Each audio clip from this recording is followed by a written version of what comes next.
Bem-vindos a mais um episódio aqui do Está Escrito Canadá. Hoje nós vamos continuar com o livro de João.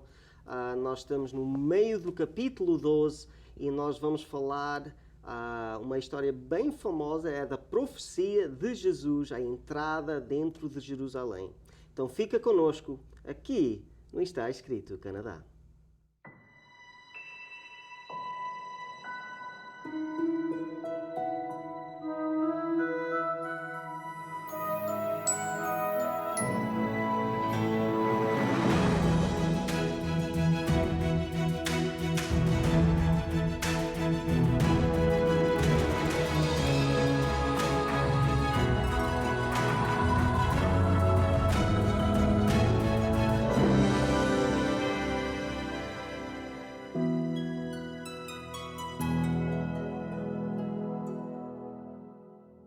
Então, bem-vindos mais uma vez aqui no Está Escrito Canadá. Como sempre, nós vamos ter o pastor Dário a nos ajudar. Um prazer estar aqui. E antes de começar, vamos começar com uma oração. Eu sei que tem uma família que tu querias orar aqui hoje. Sim. Eu gostaria de orar pela família do Jonathan e Jennifer. Eles estão passando uma fase um pouco difícil e gostaria de interceder por eles. Oremos. Bondoso Deus, obrigado por podermos vir a Ti, em nome de Jesus, o nosso Salvador. Em Seu nome, Senhor, queremos interceder pelo Jonathan e a Jennifer e os seus filhos. Abençoe, Senhor, essa família. O Senhor sabe os desafios que eles estão passando, queira estar com eles. Ajude também a todos os que estão ouvindo este programa, que possam também ser alcançados pelo Teu amor e por Tua graça, ajudando-os nos desafios que eles têm. Esteja conosco ao estudarmos a Tua Palavra, em nome de Jesus. Amém. Amém. Ok, então, na semana atrás nós estávamos a falar da história da Maria. E lá no começo falava que era 6 dias até a Páscoa, até Jesus morrer, né?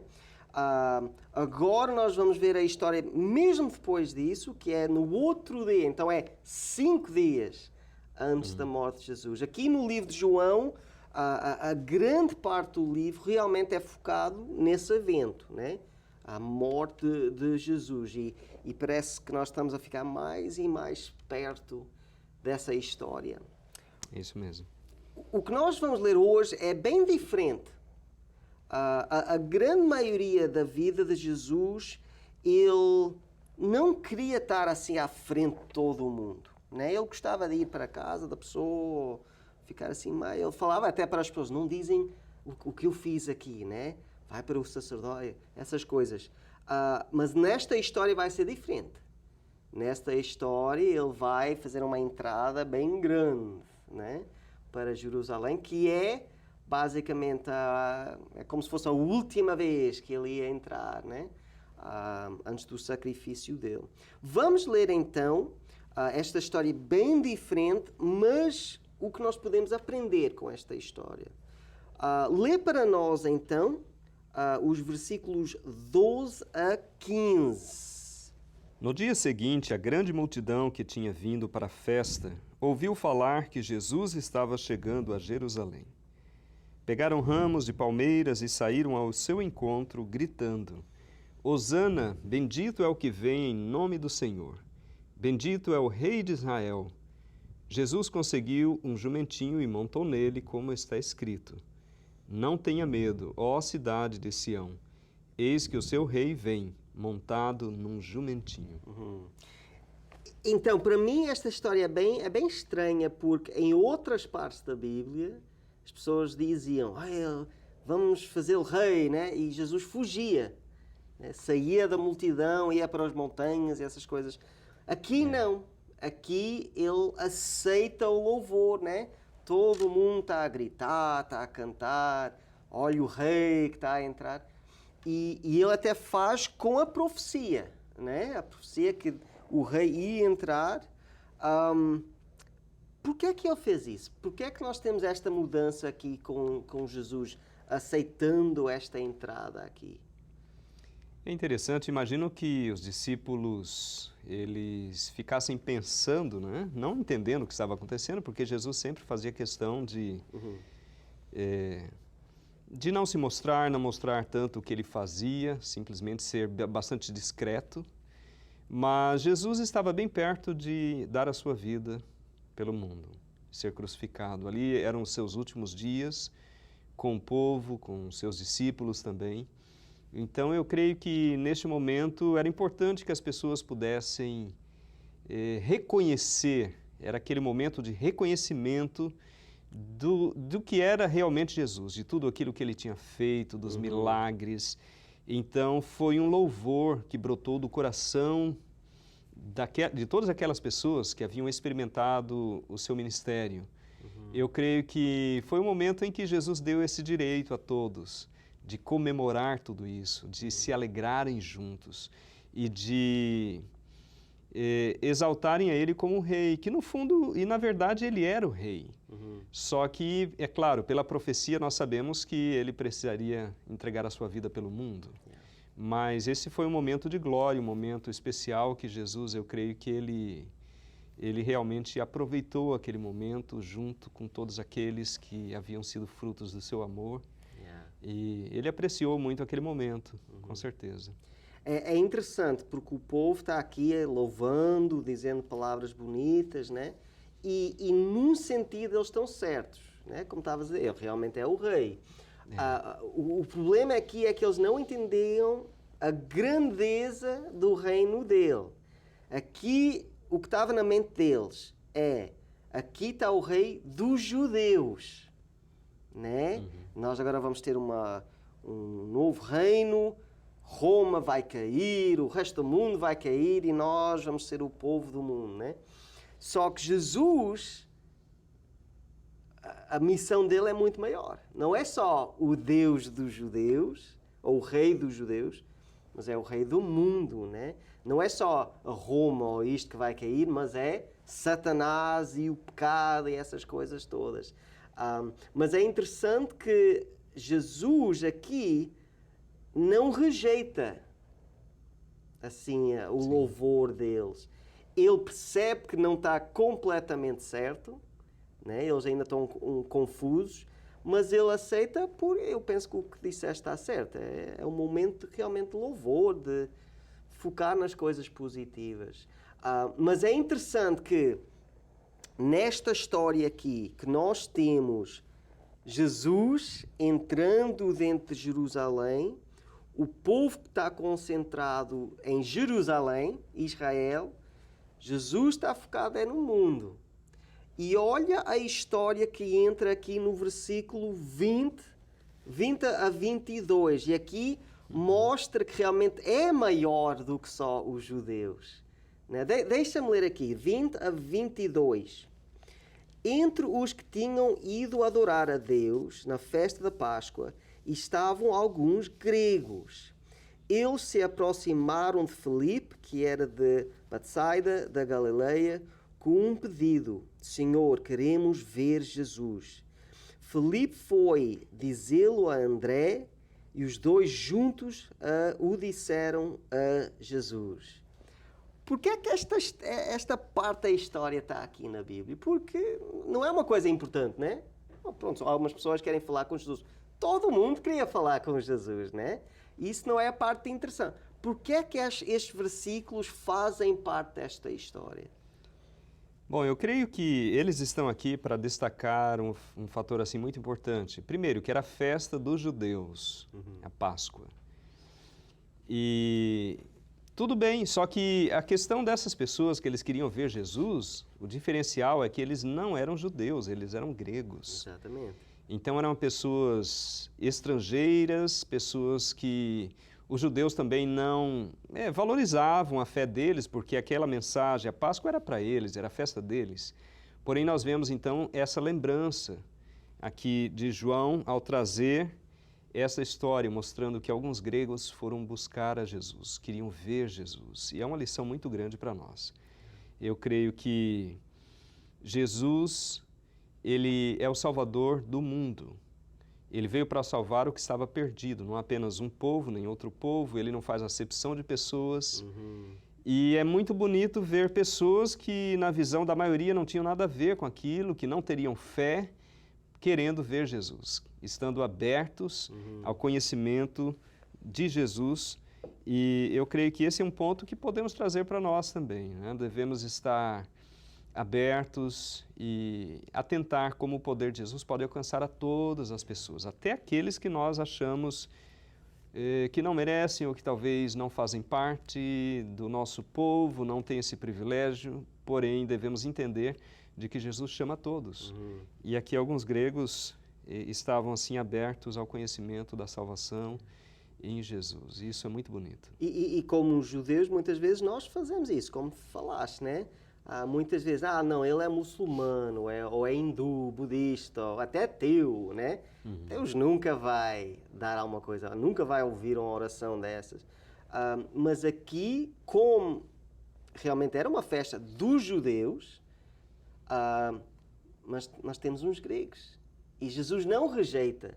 Jesus não fala assim, não, hoje é só para os judeus. Ou eu só estou aqui para os judeus. Não, ele aceita todo o mundo, porque a Bíblia é bem clara. Deus morreu para o mundo inteiro. Deus quer salvar o mundo inteiro. Não é só os cristãos, ou este grupo aqui, ou este país, aquele. Deus ama todo o mundo porque todos são filhos dele. Há pessoas que sabem a verdade, outras que não, outras que estão confusas, outras que até podem rejeitar. Mas isso não muda o coração de Deus, que é amá-los. E eu penso que esta história mostra isso. Isso me faz lembrar as palavras do próprio Jesus. Quando o Filho do Homem for levantado, ele falou, todos atrairei a mim. Então aqui nós vemos judeus, gregos, e realmente Jesus ele veio para salvar a todos. Olha o que Jesus fala, mesmo depois dessa história. Lê para nós, vamos ler 23 a 25. Jesus respondeu, chegou a hora de ser glorificado o Filho do Homem. Digo-lhes verdadeiramente que se o grão de trigo não cair na terra e não morrer, continuará ele só, mas se morrer, dará muito fruto. Aquele que ama a sua vida a perderá, ao passo que aquele que odeia a sua vida neste mundo a conservará para a vida eterna. É interessante, porque parece que é um assunto completamente diferente, né? Eles chegam para Jesus, olha, tem uns gregos que querem falar contigo. E a resposta de Jesus parece que é lá no espaço, né? Agora é que é a hora de glorificar o Filho do Homem. Quem quer viver tem que perder a vida e essas coisas. Só que, para mim, o foco aqui é o que Jesus fala mesmo no começo. Chegou a hora de ser glorificado o Filho do Homem. Não é o Filho dos judeus, não é o Filho deste grupo ou aquele. Jesus é o Filho do Homem. Ele é o Filho de Deus e é o Filho de Homem porque Ele veio aqui para salvar o mundo. Todo homem, todo ser humano. Jesus... É interessante, quando tu lês a Bíblia, Jesus não gosta de separar as pessoas. Isso é uma coisa que nós fazemos, né? Este grupo, aquele grupo, este não, este sim. Jesus não. Jesus quer unir as pessoas, juntar as pessoas em uma família. E a segunda parte, aquela coisa que aquele que ama a sua vida perderá, é aquela ideia de se a tua vida é mais importante do que as outras vidas, vais perder a vida. Mas o segundo que tu percebes que a minha vida tem o mesmo valor que o meu irmão, com o meu inimigo, com todos, nós somos todos iguais nos olhos de Deus. Quando a pessoa percebe isso e junta-se nessa união, aí é que a pessoa vai ganhar a vida. É que pode realmente fazer parte da família de Deus. Sim, porque todos nós fomos criados à sua imagem e semelhança. E, apesar de sermos diferentes em tamanhos, cores, línguas, e no mundo hoje, né, culturas, todos nós fomos feitos à imagem de Deus e precisamos entender isso, de que todos nós fazemos parte dessa família e todos nós fomos alcançados por Jesus, Ele ofereceu a salvação para todos. Então devemos sim ter o coração aberto para compreender que todos têm a sua oportunidade, todos devem ter essa chance de ser salvos, de ser alcançados, né? E poder, assim, fazer parte dessa família de Deus, porque Jesus veio morrer por todos nós. É, exatamente. E eu penso, quando Jesus começou a falar assim, começou a fazer uns problemas com o povo, né? Todos ficaram assim, o que é que ele está a dizer? Por que é que ele está a falar com gregos? Porque é que... Eu penso que houve uma confusão ao ponto que, assim, no versículo 34, eles até fazem uma pergunta. Olha, lê para nós, lê o versículo 34 para nós. A multidão falou: a lei nos ensina que o Cristo permanecerá para sempre. Como pode dizer, o Filho do Homem precisa ser levantado? Quem é esse Filho do Homem? Então, vê-se que o povo está confuso agora. Jesus está a falar não só da união, mas claramente do sacrifício dele, que ele vai ter que ser levantado lá na cruz, né? E aqui pode-se ver que o povo fica assim, o que é que está a acontecer? Né?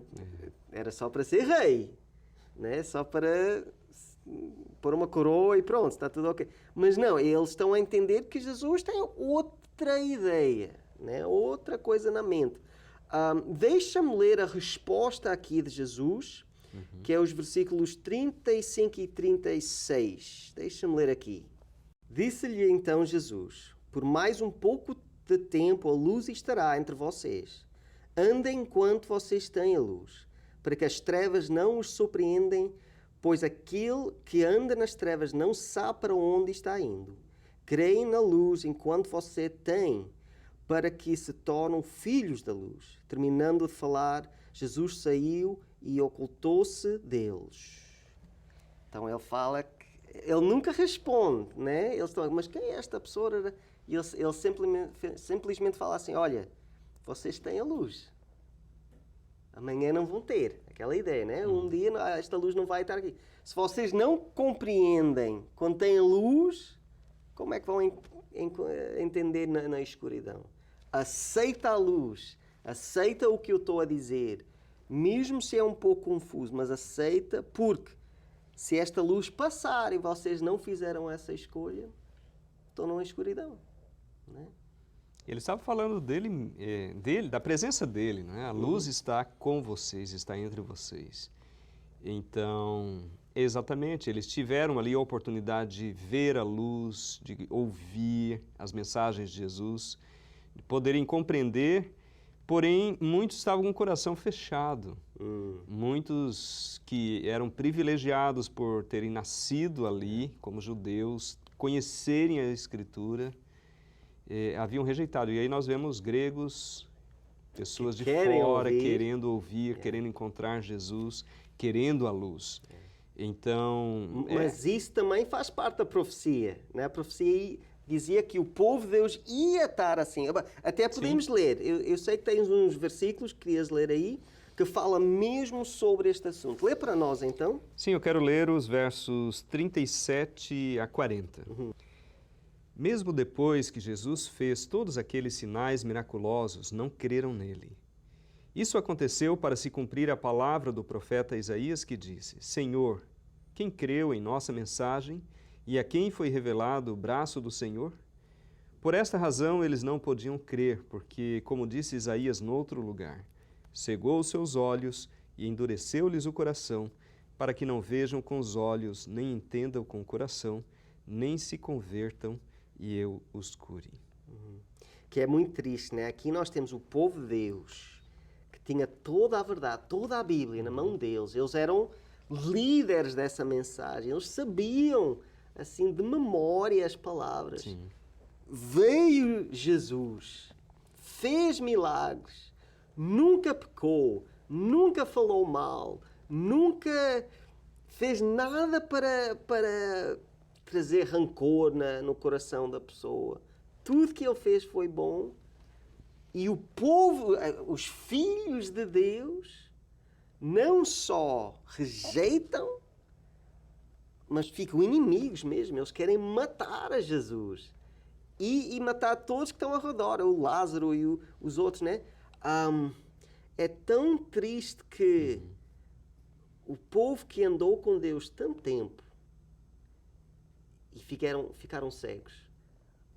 Como é que isso acontece? E o que é que nós temos que saber para não seguir o mesmo caminho? A resposta à sua pergunta, pastor, está na própria Bíblia, que nós podemos ler aqui nos versos 42 e 43. Ainda assim, muitos líderes dos judeus creram nele, mas por causa dos fariseus não confessaram a sua fé, com medo de serem expulsos da sinagoga, pois preferiam a aprovação dos homens do que a aprovação de Deus. Olha aí, bem aqui nesses versos está dizendo o problema de muitos judeus que creram em Jesus, mas estavam com receio de confessar a sua fé. Eles não queriam se identificar com Jesus, porque eles estavam com medo de serem expulsos da sinagoga. É algo que acontece muitas vezes hoje. Muitas pessoas até compreendem a palavra de Deus, o chamado de Deus para eles, porém muitas vezes ficam receosos de se identificarem com Jesus, de serem ridicularizados, não serem compreendidos, ou às vezes preferem ir com a maioria. Só não ser diferentes, né? Não querem ser diferentes. A minha família sempre foi assim, a minha igreja foi sempre assim. Então, mesmo que eu sei que é a verdade, eu tenho que ficar aqui porque nasci aqui, né? Aquela ideia. Sim, e o verso 43, como nós lemos, pois preferiram a aprovação dos homens do que a aprovação de Deus. Que é triste. É triste, nós precisamos entender o que é que tem mais importância, quem nós devemos realmente valorizar, se é a vontade de Deus ou a vontade dos homens. Devemos ter coragem de nos levantarmos, de nos identificarmos com Jesus. Yeah. Olha o que Jesus fala aqui, 44 a 46 aqui. Então Jesus disse em alta voz que quem crê em mim não crê apenas em mim, mas naquele que me enviou. Quem me vê, vê aquele que me enviou. Eu vi ao mundo como luz para que todo aquele que crê em mim não permaneça nas trevas. Então não é só Jesus, é Deus. Né? Quando tu olhas a Jesus, tu estás a olhar a Deus. Então, uma pessoa que rejeita a mensagem de Jesus está a rejeitar a Deus, o Criador do ser humano, do mundo, do universo, o Deus da vida. Uma pessoa que rejeita a Jesus, rejeita a vida. A consequência é só uma, é morte.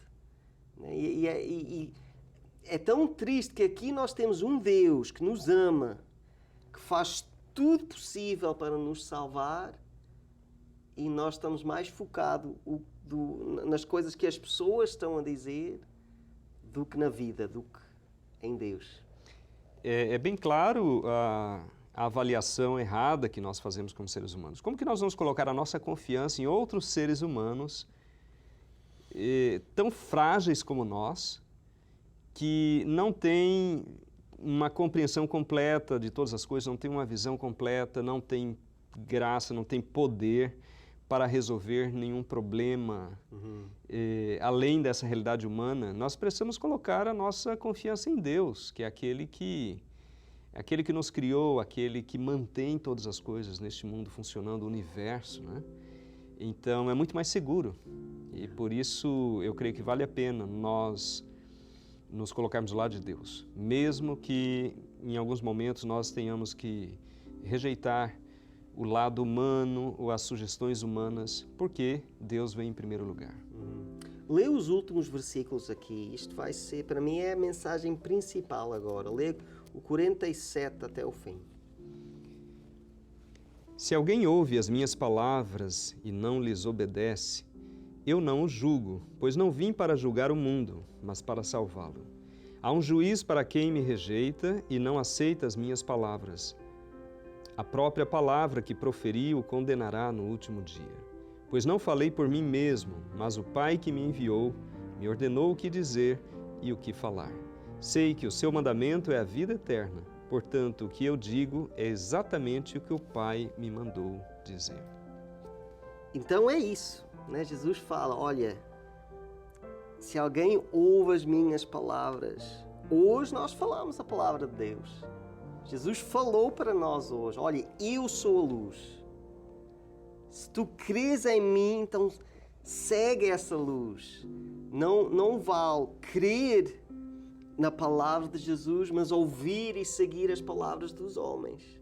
Se isto é a verdade, então segue a verdade. Se isto é a luz, segue a luz. Porque se a pessoa não segue a luz, a pessoa está a seguir as trevas.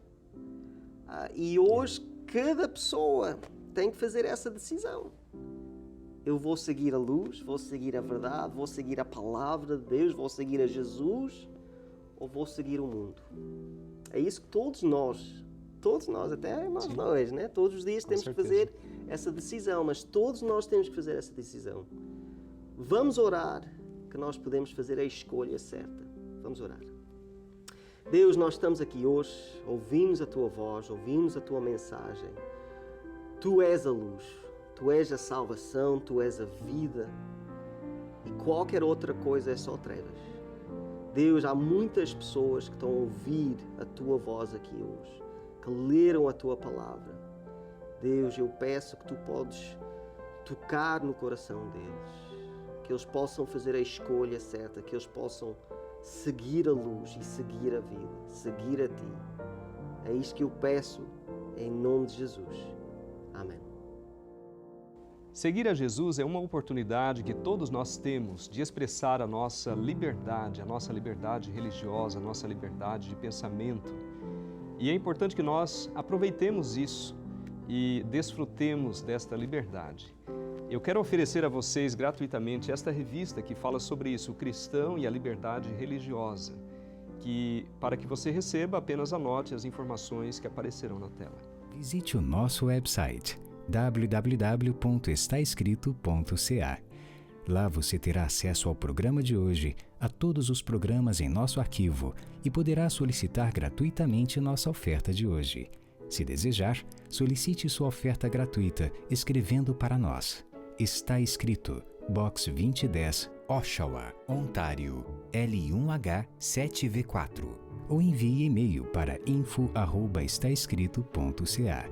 Se preferir, você pode telefonar para 1-800-717-2973. E lembre-se, nosso website é www.estaescrito.ca. Infelizmente, nós chegamos ao fim deste episódio, mas queria dizer obrigado pelo pastor Dário. É um prazer estar aqui. E obrigado também para todos que viram o programa aqui hoje. Na próxima semana nós vamos continuar com o livro de João, capítulo 13, e a comunhão de Jesus. Então fica connosco até lá. E lembrem-se que está escrito, não só de pão viverá o homem, mas de toda a palavra que sai da boca de Deus.